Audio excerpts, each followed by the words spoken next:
네, 안녕하세요. 교육남입니다. 벌써 금요일입니다. 주말 잘 보내주시기 바라고요. 주말 사이에 이 내용들은 살짝 보고 월요일 시장 맞이했으면 좋겠습니다. 자, 월요일에 올라갈 테마주들을 한번 보도록 하죠. 일단 히토류주들이 관심이 갑니다. 이번 주말 사이에 또 미국이랑 중국이랑 뭐가 또 투닥거릴지 모르겠어요. 근데 오늘 아침에 이런 뉴스가 나왔습니다. 바이든이 중국 슈퍼컴퓨팅 업체 7곳에 수출 제한을 걸었다라는 내용이 나왔습니다. 이게 뭐냐면 슈퍼컴퓨터 기술은 미국 거잖아요. 근데 중국도 슈퍼컴퓨터 기술이 장난 아니거든요. 이거 가지고 중국의 국방력이 증가하고 있다라고 이야기가 나오고 있습니다. 그래서 미국이 중국의 그 슈퍼컴퓨터 관련 업체들한테 수출을 제한을 딱 막아버린 거예요. 그 블랙리스트까지 빡 등록을 시켜버리니까 대놓고 중국을 견제하겠다라는 거죠. 중국이 그런 열이 받죠. 열이 받으니까 바로 히토류를 막아버립니다. 그러니까 미국도 지금 히토류를 생산하는 생산국입니다. 중국도 생산국이고요. 근데 가공을 하는데 환경 오염이 많이 돼요.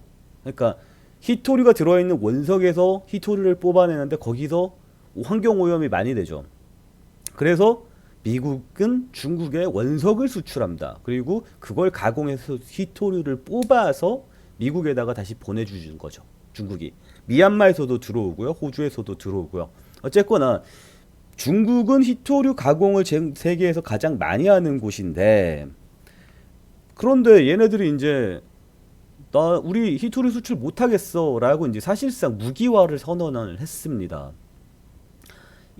이것 때문에 그 미국이 히토류 이 무기화 할 거라는 조짐이 딱 보이니까 인도랑 일본이랑 미국이랑 인도, 일본, 미국, 호주 이렇게 네 개 국가 쿼터라 그래가지고 이 네 개 국가가 중국을 압박하기 위해서 딱 그 협의 체제를 맺었잖아요. 거기에 한국 너네도 껴라 이렇게 강요를 하는데 우리는 솔직히 전자제품 만들어서 해외 수출하는 나라잖아요.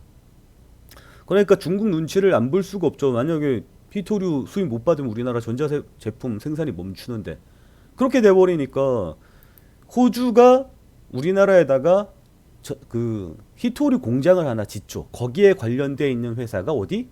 동국 RNS. 그래서 동국 RNS 한번 차트 한번 볼까요? 동국 RNS 이렇게 올라가는 거예요. 보이죠? 그리고 오늘도 이렇게 급등을 하는 모습이 나타나고 있잖아요.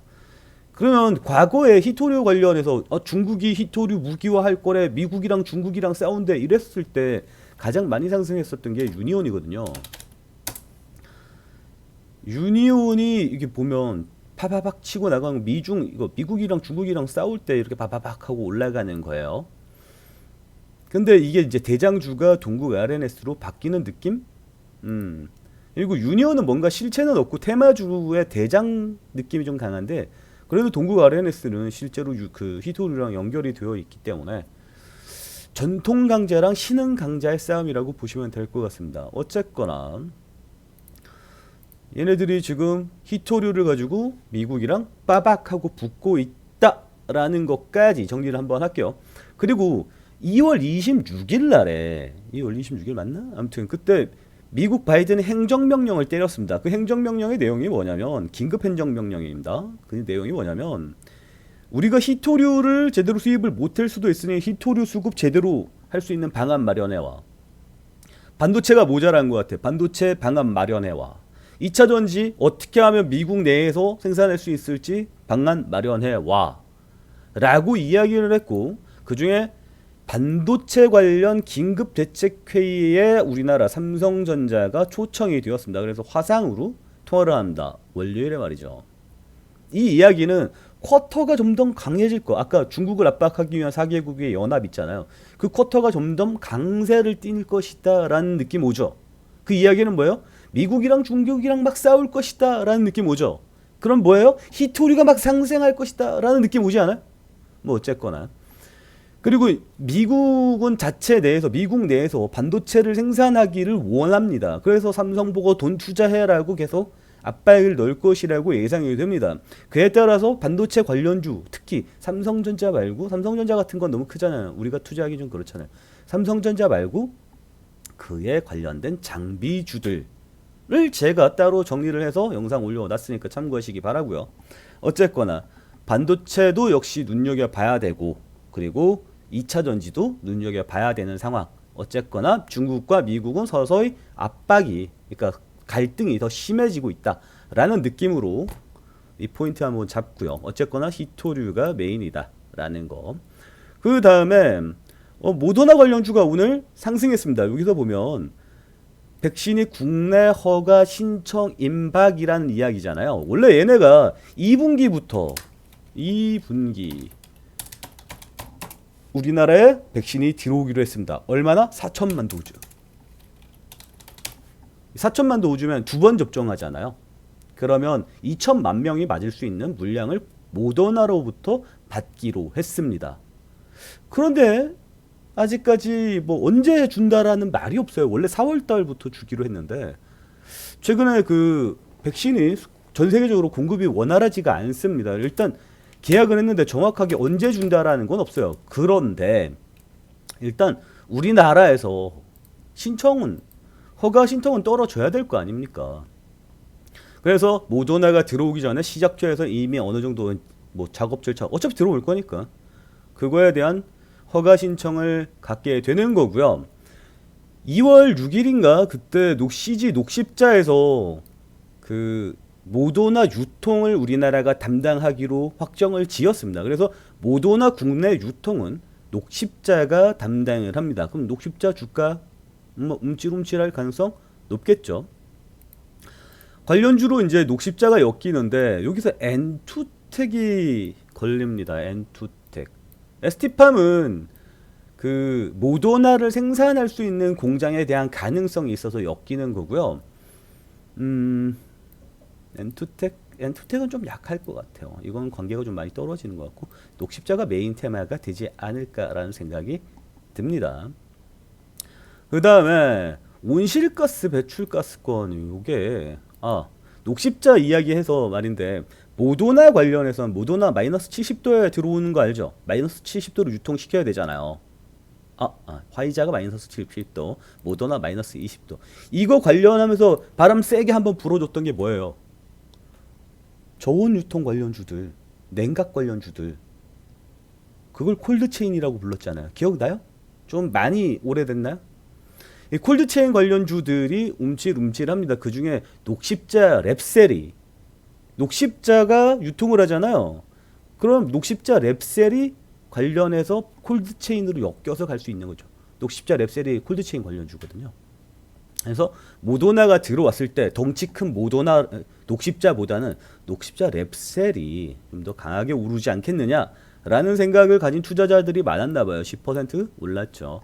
대장주가 되지 않을까 싶고요. 뭐 동아소시홀딩스 뭐 이런 애들 다 콜드체인 관련주로 엮여서 올라갔다라는 내용입니다.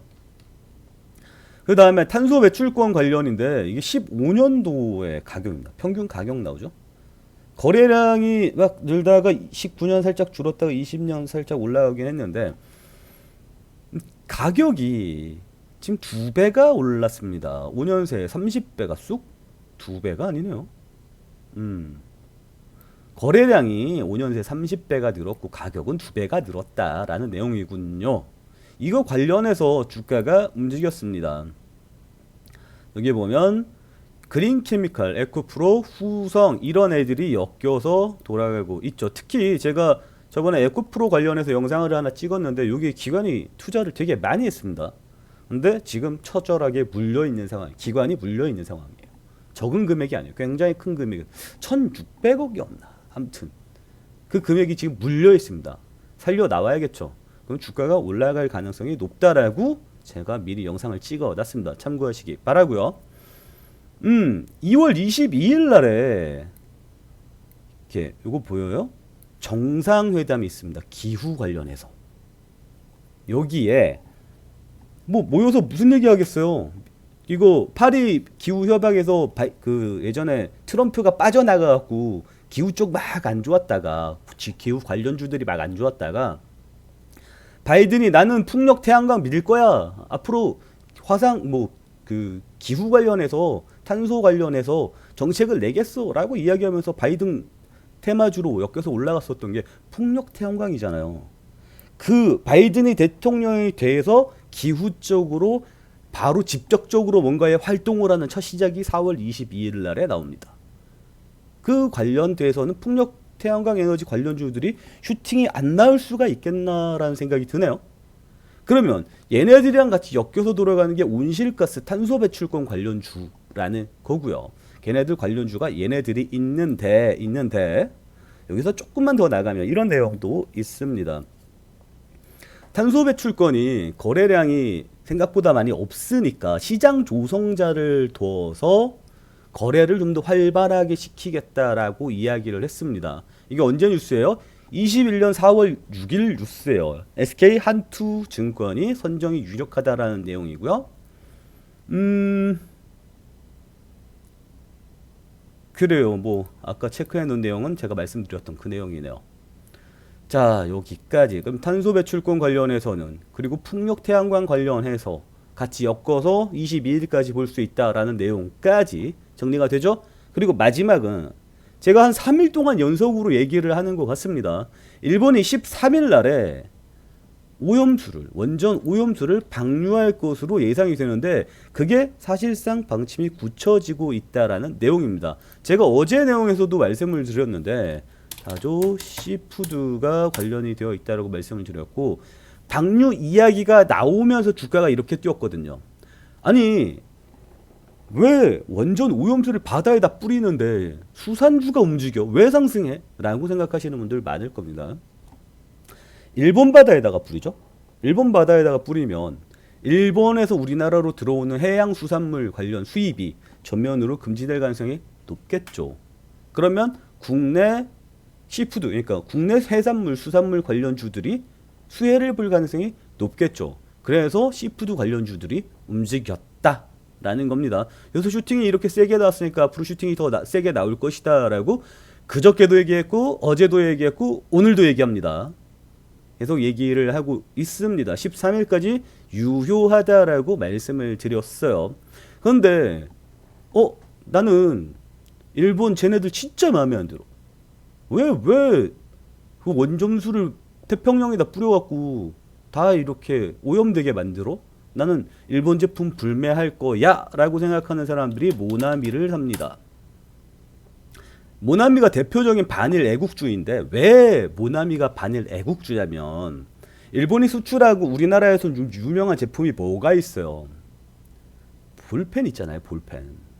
그래서 일본산 볼펜이 우리나라에서 안 팔릴 것이다. 애국하겠다. 그래서 나는 국산 볼펜을 살 것이다. 라고 연결되는 게 모나미입니다. 실질적으로 뭐 그렇게 크게 수익이 나는 건 아니지만 이렇게 뭔가 상징성이 있어서 모나미가 대표적인 애국주로 들어가는 거죠. 그래서 오늘 상승률을 보면 시푸드주보다 더 많이 상승하는 모습이 나타나는군요.